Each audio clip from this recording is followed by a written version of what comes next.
Tormenta tropical Cristina amenaza con fuertes lluvias por 3 días consecutivos en al menos 9 departamentos del país.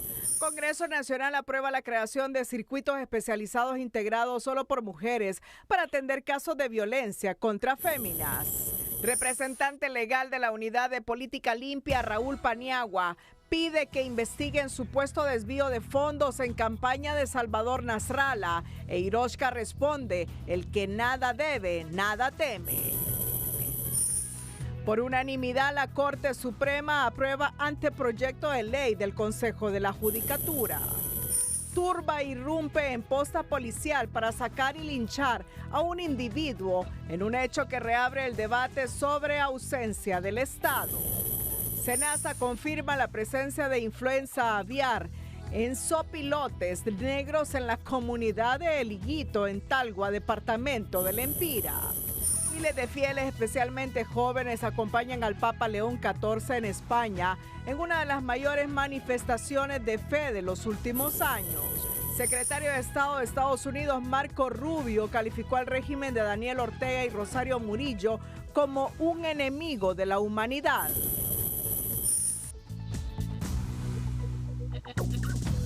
Este es su noticiero TN5 Estelar con Renato Álvarez y Cristina Rodríguez.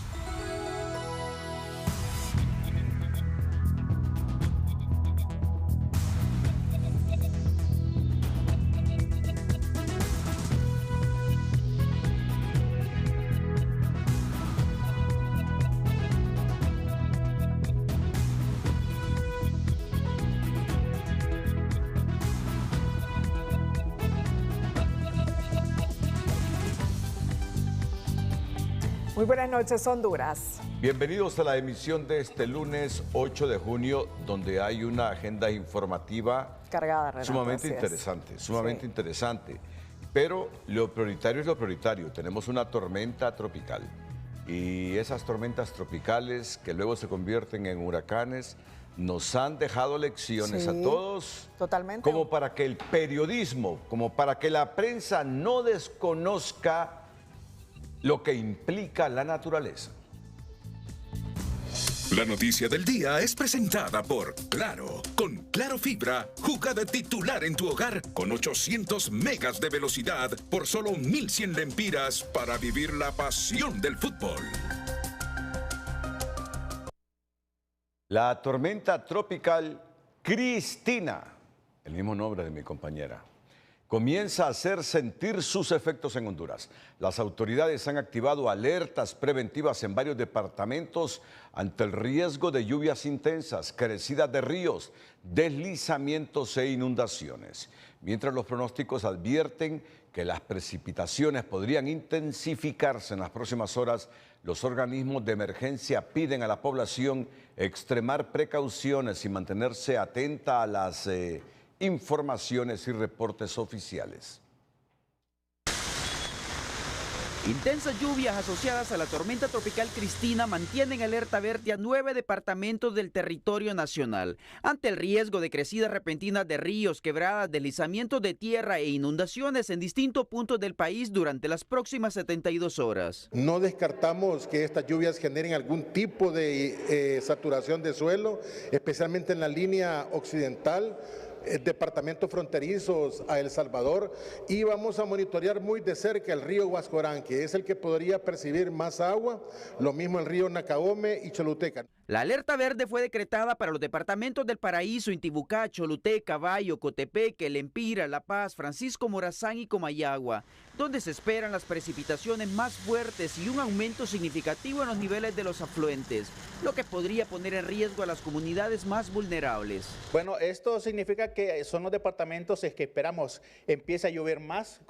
Los acumulados son bastante significativos en estos departamentos. La circulación de los vientos de la tormenta tormenta tropical Cristina son los departamentos en que más va a llover, por lo menos el día de mañana y el día miércoles. Según expertos, los cambios repentinos en las condiciones atmosféricas de la región obedecen al aumento de la temperatura de los océanos, asociado en parte al fenómeno del Niño. Esta situación genera mayores tasas de evaporación, incrementa la humedad en la atmósfera y favorece la formación de eventos climáticos más intensos. Estas situaciones que pueden cambiar de una semana a otra, tener calores intensos y después lluvias como las que se nos vienen.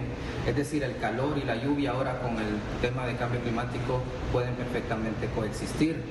Las autoridades hacen un llamado a los padres de familia para que estén atentos al pronóstico del tiempo y a no exponer a los niños en cualquier actividad si las lluvias aumentan, al igual que los caudales de los ríos y quebradas. La alerta es por 72 horas, sin embargo, las autoridades no descartan que podría extenderse y el llamado a la población a estar alerta. Danilo Hernández, Telenoticias.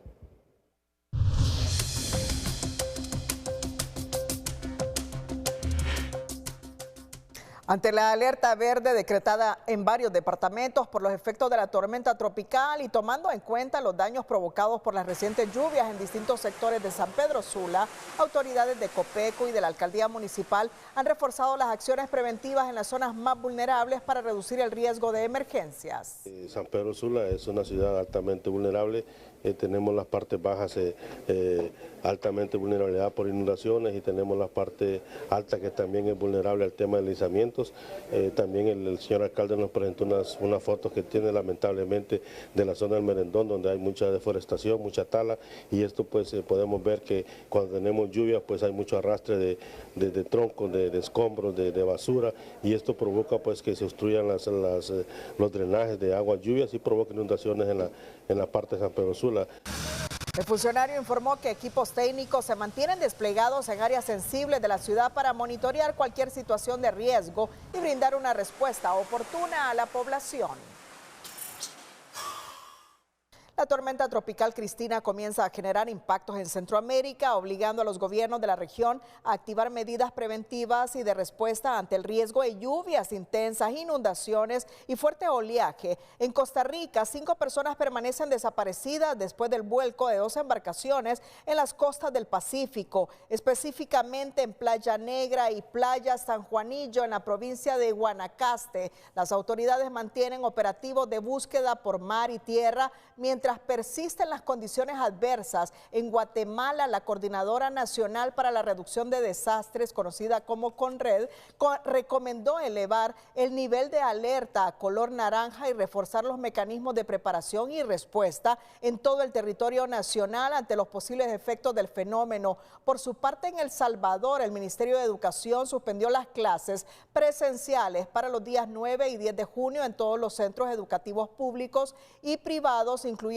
universidades, como medida preventiva para proteger a estudiantes y docentes. Las autoridades de los 3 países mantienen una vigilancia permanente de la evolución de la tormenta, mientras exhortan a la población a atender los reportes oficiales y evitar actividades de riesgo en zonas costeras y áreas vulnerables a deslizamientos e inundaciones. Que esto sirva para fortalecer la conciencia que ya tenemos los hondureños de estos fenómenos climáticos.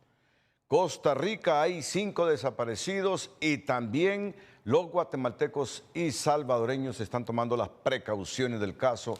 Nosotros no tenemos por qué ser la excepción. César Quintanilla nos tiene en el estado del tiempo, tiene 5 más detalles.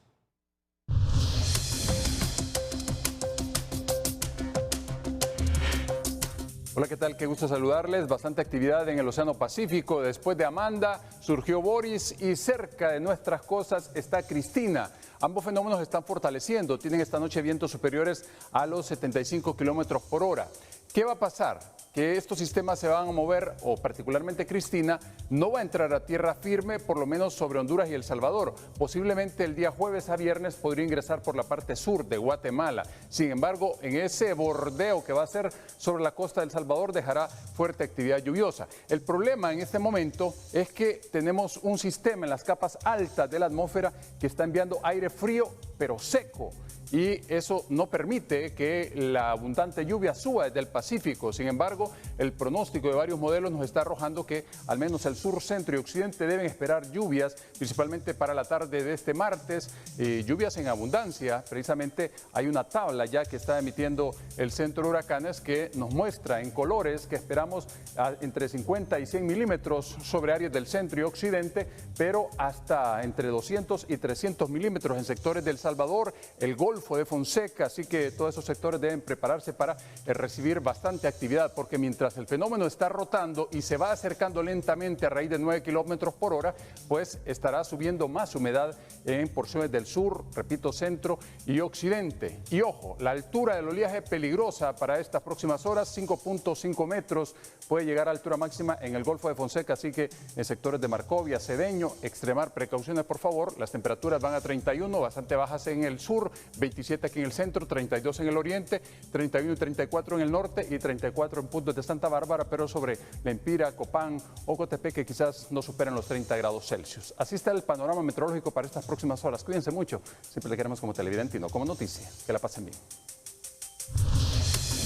El Colegio Médico de Honduras inicia su segunda semana consecutiva de asambleas informativas, rechazando la propuesta presidencial de pagar salarios hasta el 30 de junio, puesto que en pocos días ya se cumplen 6 meses de salarios pendientes. A pesar de que la Secretaría de Salud anunció el inicio de algunos nombramientos, los galenos mantienen las medidas de prevención a considerar insuficientes los avances administrativos hasta la fecha.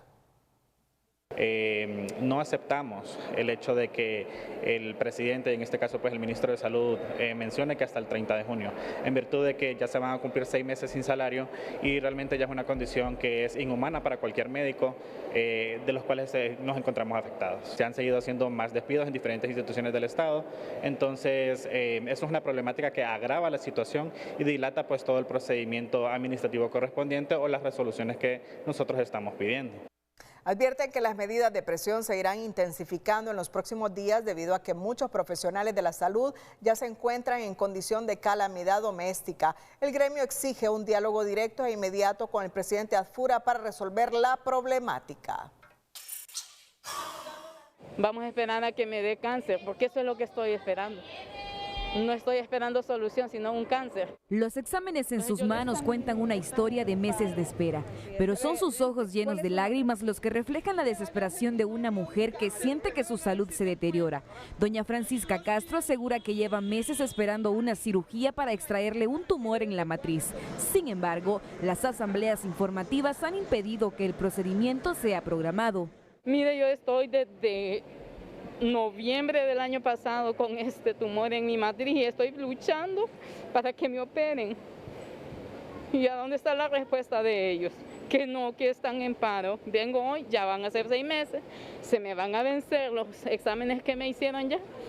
¿Y a quién le voy a pedir ayuda? En el Hospital Escuela, José Adonai Martínez tampoco encontró respuestas. Salió del Epaterique antes del amanecer y viajó hasta Tegucigalpa con la esperanza de ser atendido.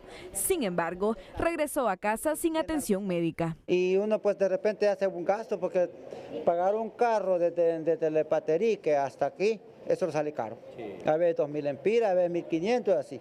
A nosotros los afecta, de verdad que el gobierno se ha dejado. No sé por qué no ha llegado a algún acuerdo, porque nosotros somos los paganos como pobres que somos nosotros los más pobres pagamos todas las consecuencias. Decenas de pacientes llegaron este lunes puntualmente a sus citas. Algunos pasaron horas esperando en los pasillos, pero muchos terminaron recibiendo la misma respuesta. Consultas suspendidas sin ninguna fecha clara para volver a ser atendidos, mientras el conflicto entre las autoridades y el gremio médico sigue sin resolverse. Sí, ahorita que yo pregunté precisamente para ver si podía lograr conseguir mi cita, me dice la muchacha ahí de que no tienen información, no saben en qué avance van esas asambleas.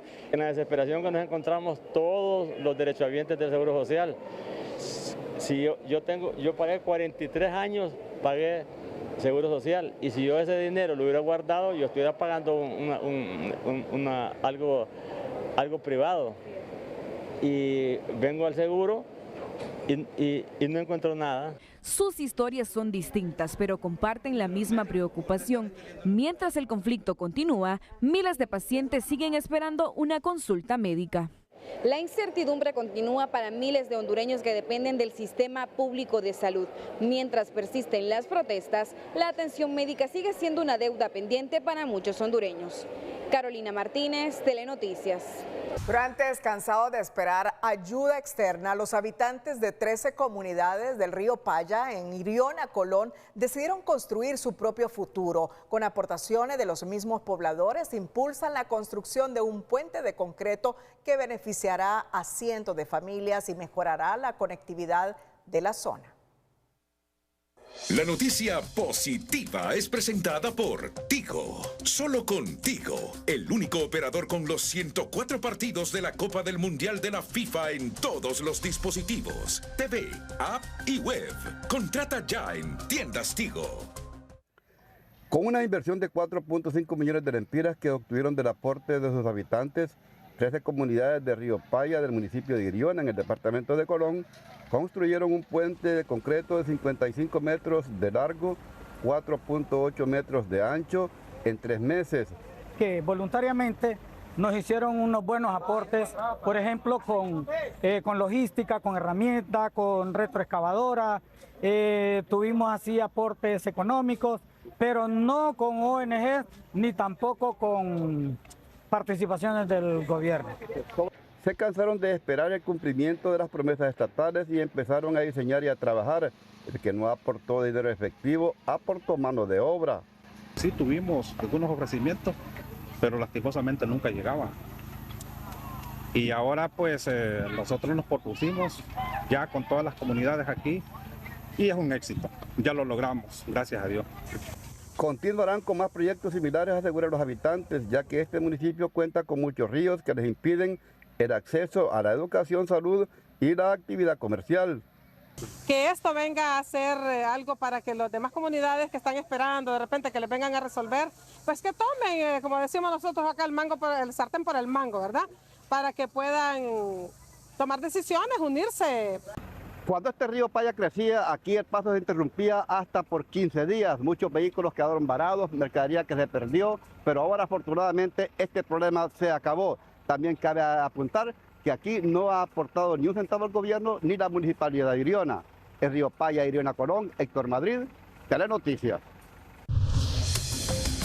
Un menor de 16 años fue asesinado la madrugada del 8 de junio en el sector El Infiernito, en Tegucigalpa. La víctima, identificada como Joel Alexander Álvarez Uclés, murió en la vía pública tras ser atacado a balazos por desconocidos. Perdió la vida en un hecho violento el día de ayer en horas de la noche en un sector de la capital, exactamente la colonia Nueva Suyapa, sector El Infiernito, donde perdió la vida un joven de 16 años de edad, de nombre Joel Alexander Álvarez Uclés, el cual pues es originario y residente en un sector de la capital. Ante este nuevo hecho violento, la red COIPRODEN alertó sobre el aumento de los asesinatos de niños, adolescentes y jóvenes en Honduras, señalando que las muertes violentas de este grupo poblacional ya superan las registradas en el mismo periodo de 2025. Ya no son 3 departamentos violentos en el país. Estos departamentos se han incrementado y de hecho el departamento de Cortés, Atlántida, Colón, Lloro y Francisco Morazán son los departamentos más violentos. Desplazaron al departamento de Olancho, que se había mantenido junto a Cortés y Francisco Morazán como los 3 más violentos hasta el año 2025. Según la organización, Francisco Morazán, Cortés, Lloro y Atlántida concentran la mayor cantidad de casos. Escalofriantes videos atribuidos a Daniel Meraz, principal sospechoso del asesinato de la enfermera Elvia Mercedes Gómez López, han salido a la luz y ahora forman parte del entorno investigativo del caso. En las grabaciones, el ahora prófugo aparece profiriendo amenazas contra la víctima, material que ha profundizado la conmoción y la indignación entre los familiares y los habitantes de Villanueva, Cortés. Las amenazas violentas que recibió la enfermera Elvia Mercedes Gómez López fueron registradas en una videollamada que la víctima realizó antes de ser asesinada por su pareja en Villanueva. La ira era notable y las intimidaciones latentes. Me seguís sacando la piedra, te voy a pelar de una vez. ¿Entendí? Aquí no le vas a meter miedo a nadie. La violencia de Meraz era tan extrema que la madre de la víctima, Mercedes López, recuerda haber tenido que huir al monte para protegerse, pues no bastaba con el odio hacia su hija. Y mi hija decía ella, mamá, yo tengo miedo, incluso un día hasta me fui a huir yo, cosa que yo no tengo culpa, como les digo, ¿qué necesidad tengo yo de andar huyendo por ese hombre? Me fui a esconder porque él me mandó a decir que me venía a buscar acá a la casa y lo fuimos, ahí está la muchacha, mi nuera de testigo, que anduvimos allá escondidas en el monte allá. Según el psicólogo Mauricio Velázquez, los celos extremos pudieron ser el detonante del crimen, algo que podría confirmarse mediante exámenes clínicos y forenses, una vez detenido el responsable. Ya para ver si está la persona o no en un estado mental consciente, y ahí directamente medicina forense es el que valora esa situación para poder determinar. Aunque trascendió que el presunto autor del asesinato se entregaría a la justicia, la policía asegura tener pistas sobre su paradero y no descarta su detención en las próximas horas. Tenemos 2 equipos en localización y búsqueda de esta persona, ya que se recolectaron indicios y además temas testificales en la zona que vinculan pues al esposo de la ucisa a la escena. Este sujeto peligroso además no podrá abandonar el país, pues ya cuenta con alerta internacional, según las autoridades policiales. Orly Martínez, Telenoticias. El Congreso Nacional aprobó una de las reformas penales más severas de los últimos años contra la violencia hacia las mujeres. La iniciativa contempla penas de hasta 60 años de cárcel para los responsables de femicidio y la creación de tribunales especializados integrados únicamente por mujeres para juzgar los delitos cometidos contra ellas. El Congreso Nacional aprobó reformas al Código Penal que elevan hasta 60 años las penas de prisión para quienes asesinen a una mujer en Honduras, una decisión que evidencia la cero tolerancia al flagelo. Y eso es lo que está entregando este Congreso, un instrumento legal para que se haga justicia contra aquellas personas que ejercen violencia y le causan muerte a una mujer.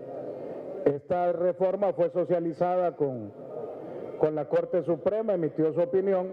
Asimismo, la normativa contempla la creación de tribunales especializados integrados exclusivamente por mujeres, quienes estarán a cargo de administrar justicia y emitir sentencias de este tipo de casos. Se aumentan las penas para los que cometen femicidios. Se aumentan de 25 a 30 años y en el caso de femicidio agravado de 30 a 40 años, pudiendo llegar hasta los 60 años de cárcel. De igual manera, se crea el circuito para la investigación y la judicialización más bien de los femicidios, y la noticia que esta noche también se dio a conocer es que las juezas que van a estar en ese circuito son todas. La decisión surge en medio de una crisis persistente de violencia de género. En Honduras, una mujer es asesinada cada 32 horas, según el Observatorio de la Violencia. Y desde el 2005, más de 8,000 han muerto de forma violenta. Y solo en lo que va de este año, ya se registran 107 víctimas.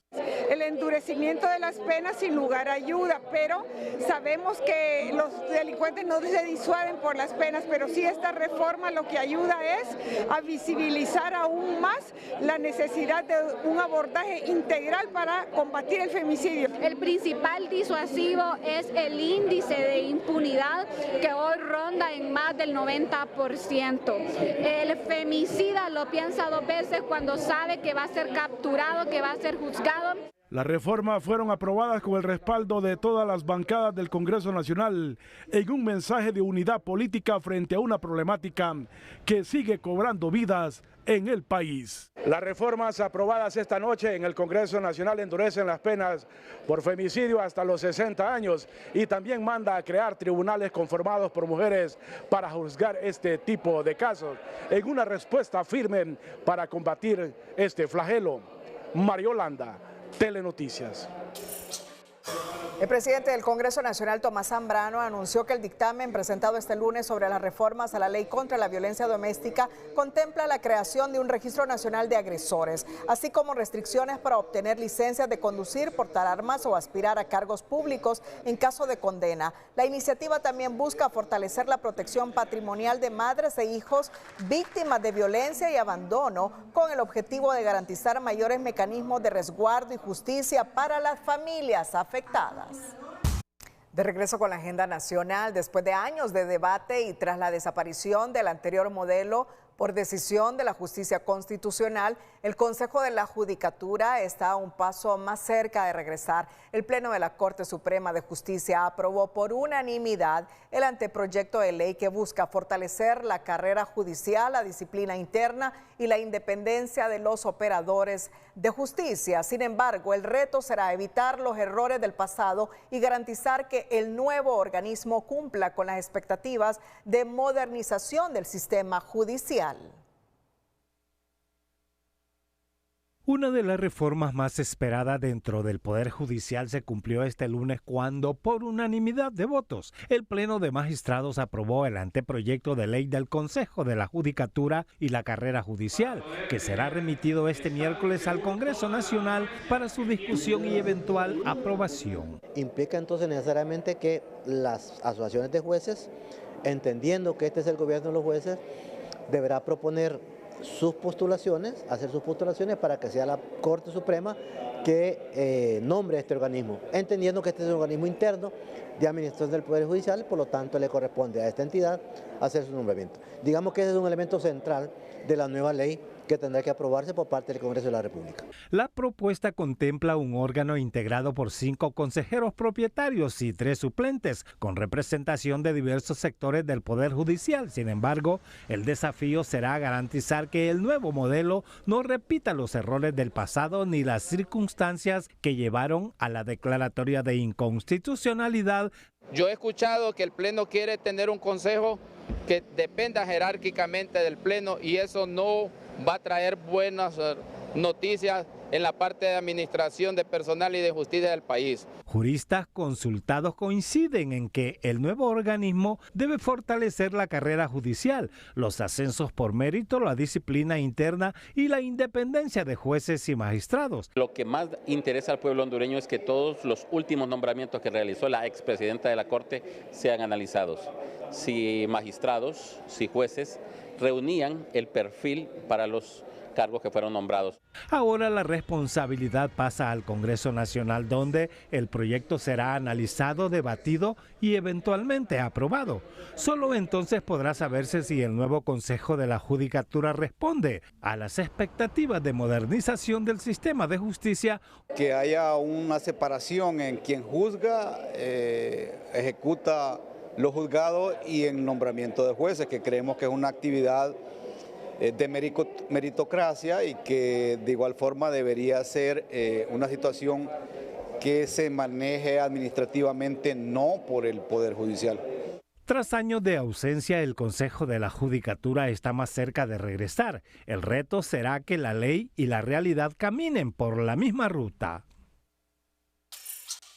Atentos a esta noticia, la Corte Suprema de Justicia instruyó a jueces, magistrados y demás funcionarios judiciales a dar estricto cumplimiento a las disposiciones del Presupuesto General 2026, cuyo artículo 246 declara inembargables los fondos públicos depositados en la Tesorería General de la República y en el Banco Central de Honduras. Mediante una circular girada a nivel nacional, la Secretaría General del Poder Judicial advierte que las sentencias contra el Estado deberán ejecutarse conforme a los procedimientos establecidos en la Ley de la Jurisdicción de lo Contencioso Administrativo. Además, señala que los funcionarios que incumplan estas disposiciones podrían enfrentar multas y eventuales responsabilidades administrativas, civiles e incluso penales. La medida surge tras una solicitud de la Secretaría de Finanzas y en medio del debate que ha generado la ejecución de sentencias y los embargos directos a las cuentas del Estado hondureño.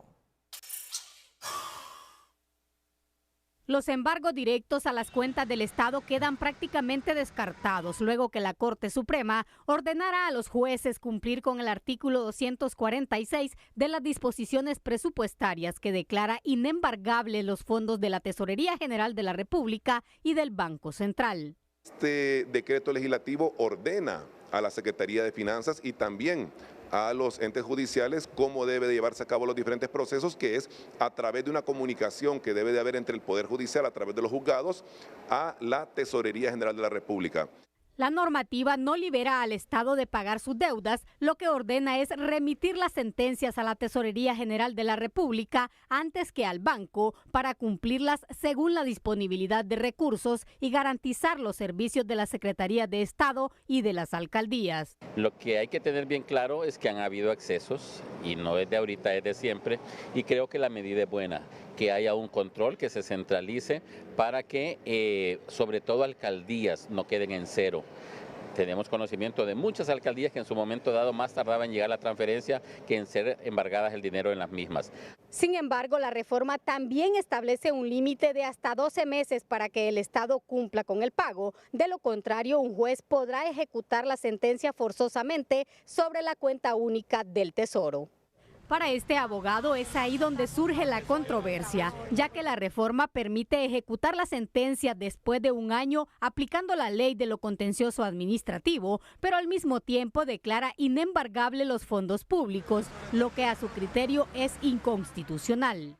Eso va en contra de la misma inspiración del artículo 245. ¿Cómo es que después de 12 meses procede la vía de apremio embargado, pero después le dicen que no se puede embargar? Eso va en contra de la Constitución de la República, porque la Constitución de la República en ningún lado le dice que los activos financieros del Estado no pueden ser embargados. Por supuesto que sí. Según las autoridades, los embargos han afectado a más de 70 alcaldías y superan los 4.000 millones de lempiras sobre la cuenta única del Tesoro en demandas presentadas por empleados públicos, contratistas, proveedores e inversionistas. Sara Carranza, Telenoticias.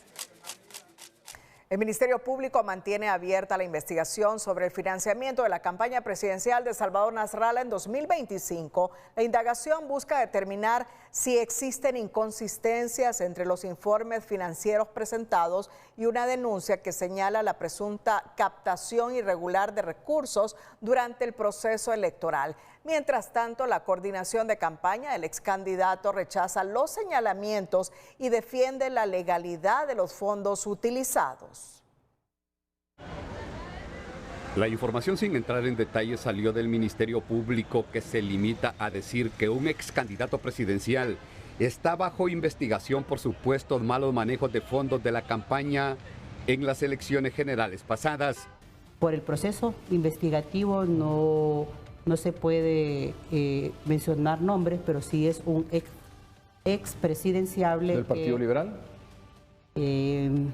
No podríamos establecer por el tipo de investigaciones que se están realizando. ¿Qué se está investigando? El desvío o la no rendición de cuentas y desviado a cuentas personales.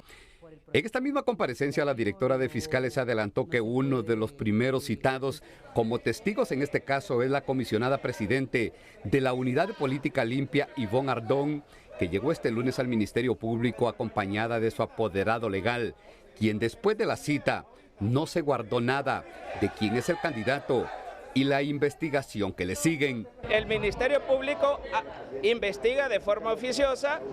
Ellos, de la investigación que están haciendo, se desprenden muchísimas líneas de investigación. Y el asunto es que hay mal manejo de fondos en la campaña del señor Salvador Nasralla. Esa es la denuncia de oficio que está haciendo el Ministerio Público. Según el abogado Paniagua, los fiscales le informaron que investigan cuentas personales del señor José Colindres, diputado suplente de la congresista Irosca Elvira en el periodo anterior, a quien le transfirieron fondos de campaña que no reportaron en la Unidad de Política Limpia. Lo que nos manifestaron es que se utilizaron cuentas de terceros del señor José Colindres para captar fondos de forma que no fueron reportados a la unidad. En la unidad de política limpia hay dos informes, el informe que presenta el candidato presidencial y una denuncia que hay. Entonces, la unidad de política limpia está investigando esa denuncia. También se investiga una cuenta bancaria que el candidato liberal abrió sin autorización del partido en los Estados Unidos, que recibió importantes donaciones, pero que no se reportó a nadie aquí en el país.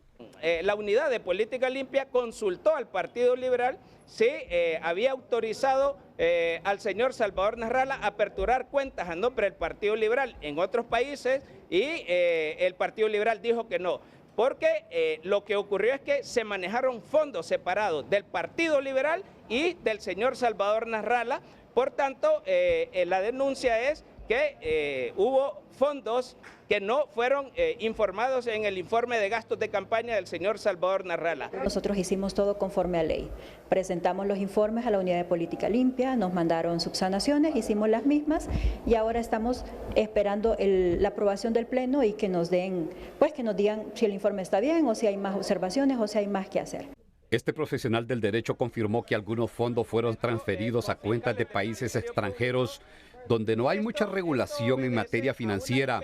La unidad de política limpia hará sus propias investigaciones y determinará si existe una sanción o multa, pero el Ministerio Público en su momento ampliará el número de investigados y determinará si hay indicios para continuar con una acción penal. Sobre este tema ha reaccionado Salvador Narrala. Y escribe en su cuenta de ex, no es esa la información, no confundan a la gente, recomendamos investiguen la realidad. El Ministerio Público citó a la representante del Partido Liberal de la Unidad de Política Limpia para aclarar denuncia realizada en marzo de 2026 por el presidente del Consejo Central Ejecutivo del Partido Liberal. La pregunta debe ser quién de la cúpula corrupta del Partido Liberal puso en esos puestos a estos dos operadores políticos. Investiguen lo que quieran, traigan al FBI, a la CICI, a la Maxi, bisabuelos, abuelos, padres e hijos. Todos sabemos quién es quién y nos conocemos desde que éramos 3 millones de habitantes en Honduras.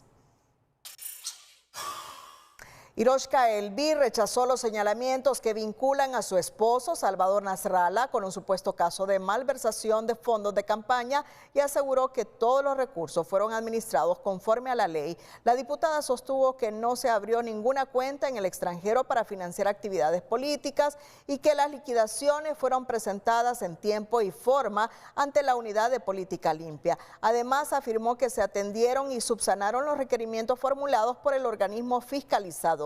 El BIR también instó a las autoridades nacionales e internacionales a investigar a profundidad el manejo de los fondos, al asegurar que no existe nada que ocultar.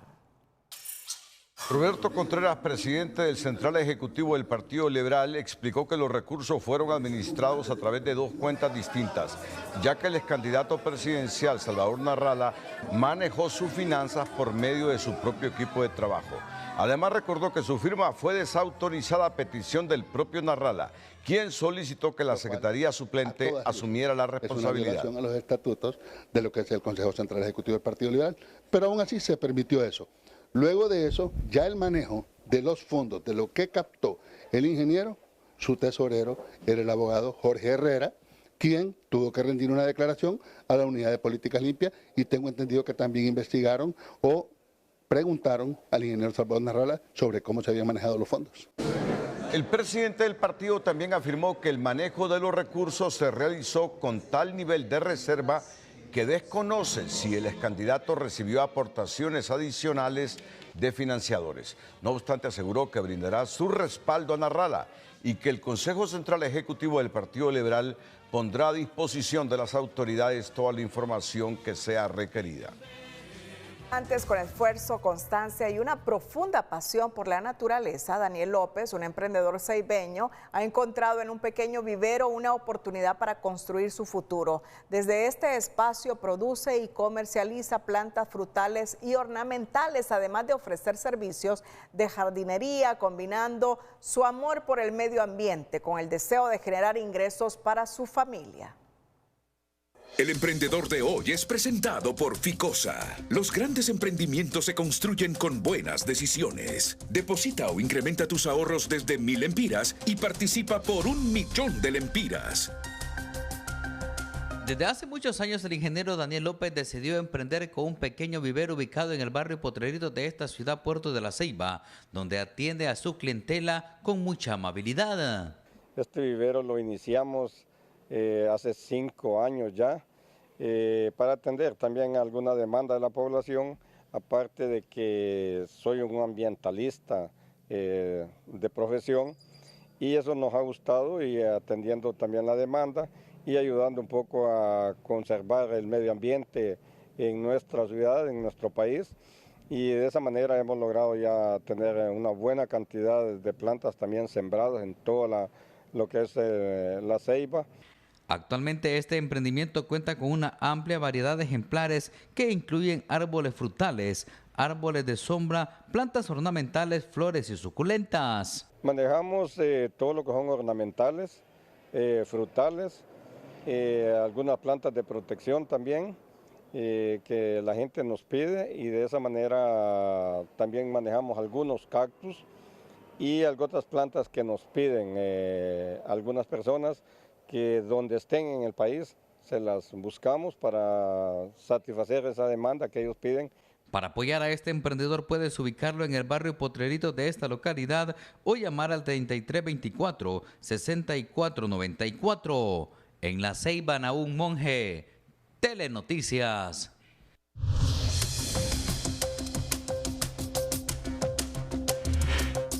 Escuchen esta denuncia. Quien ven en pantalla es el excandidato presidencial Olvan Valladares, exdiputado, una persona de bien en Honduras. Y en este momento nos escribe Olvan y nos dice: fíjese que me hackearon mi WhatsApp y han estado ofreciendo en venta en mi nombre $7,000. La mayoría de los amigos han interpretado esto, me dice Olvan, ya les digo, han interpretado esto como una estafa, pero otros de buena fe podrían pensar que están corriendo en apoyo del amigo y caer en la trampa. Como este truco de los dólares es repetitivo, creo conveniente alertar, sin mencionar nombres, para que no caigan en la estafa. Supongo que a usted le llegará porque está en mi directorio personal de contactos. Ya recuperé y protegí mi teléfono. Un fuerte abrazo. Sí. Mira, yo cuando miro estas cosas digo, no es cierto esto. Le hackearon el teléfono a Olvan.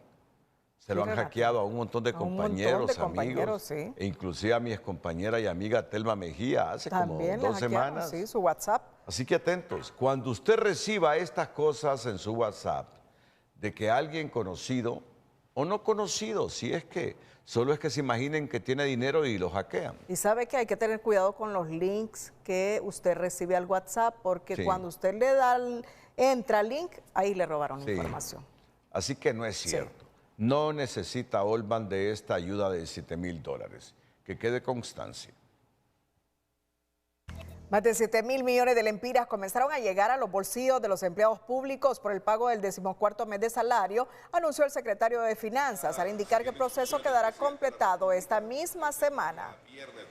Se ha hecho para poder darle movilidad a la economía hondureña y también oxigenar a los hogares hondureños que tienen a parientes trabajando en la administración pública. Se calcula que el impacto presupuestario va a andar por los 7,000 millones de lempiras y los pagos se comenzaron a dar desde el día viernes y se continuarán dando de manera progresiva hasta llegar al 10 de junio. Por otra parte, informó que el próximo 29 de junio el directorio del Fondo Monetario Internacional analizará el acuerdo vigente con Honduras, del cual se espera la aprobación de un desembolso superior a los $240 millones. El próximo 29 de este mes es la reunión del directorio del Fondo Monetario Internacional. Esperamos de que el directorio pueda emitir un comunicado que sea favorable para el país para poder hacerlo beneficiario de los $245 millones que están todavía pendientes. Respecto a los reclamos de médicos por retrasos en sus pagos, Hernández aseguró que el problema responde a trámites administrativos y no a falta de recursos económicos por parte del Estado. La economía hondureña creció 4% durante el primer trimestre de 2026, impulsada principalmente por la actividad de los bancos, el comercio, el transporte y las telecomunicaciones, según el índice mensual de actividad económica del Banco Central. El sector financiero fue el que más creció, con una expansión de 12.4%, favorecido por mayores ingresos por préstamos y tarjetas de crédito. También destacaron el transporte de mercancías, las telecomunicaciones y el comercio, gracias al aumento en la venta de alimentos, combustibles, vehículos, medicamentos, ropa y artículos para el hogar. El BCH también señaló que el dinamismo económico también fue respaldado por la agricultura y la industria manufacturera, aunque en menor medida. Tenemos en este momento el mensaje que en los últimos 12 minutos envió a las redes sociales el ex candidato presidencial del Partido Liberal, Salvador Narrala, sobre las investigaciones que hace el Ministerio Público sobre su financiamiento en la campaña electoral pasada. Pueblo hondureño, cuando uno ha vivido toda una vida pública de frente al país, aprende que la verdad siempre termina imponiéndose. Por eso hoy no comparezco para polemizar con nadie ni para responder ataques personales. Comparezco para hablarle al pueblo, a ti que me estás viendo, con la misma transparencia con la que siempre hemos actuado. En las últimas horas han intentado crear confusión alrededor de nuestra campaña presidencial del año pasado. Los hechos son muy simples.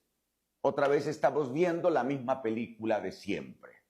Después de cada elección que les gano, aparecen ataques, rumores, denuncias y campañas para intentar ensuciar nuestro limpio nombre. Lo intentaron cuando fundamos el Partido Anticorrupción. Lo intentaron también cuando estuvimos en el PSH. Y hoy lo intentan dentro del Partido Liberal. Y aquí estamos, firmes, con la frente en alto y con la conciencia tranquila. Porque elección tras elección intentan exactamente lo mismo. Cambian los actores, cambian los escenarios, cambian las historias, pero el objetivo siempre es el mismo. Intentan detener a quien nunca se ha prestado a acuerdos oscuros ni a encubrir la corrupción. Y siempre ocurre lo mismo. Nunca pueden demostrar nada, porque no hay nada que demostrar. Yo solamente abrí una cuenta para la campaña presidencial, una sola, y de esa cuenta se rindió un informe en tiempo y forma ante la Unidad de Política Limpia, como dicta la ley. Se presentó documentos de respaldo y, lo más importante, se hizo todas las subsanaciones que los hallazgos de la Unidad de Política Limpia solicitó. No existe un solo centavo recibido para la campaña mía que no haya sido reportado, ni uno. El 100% fue reportado y documentado conforme a ley.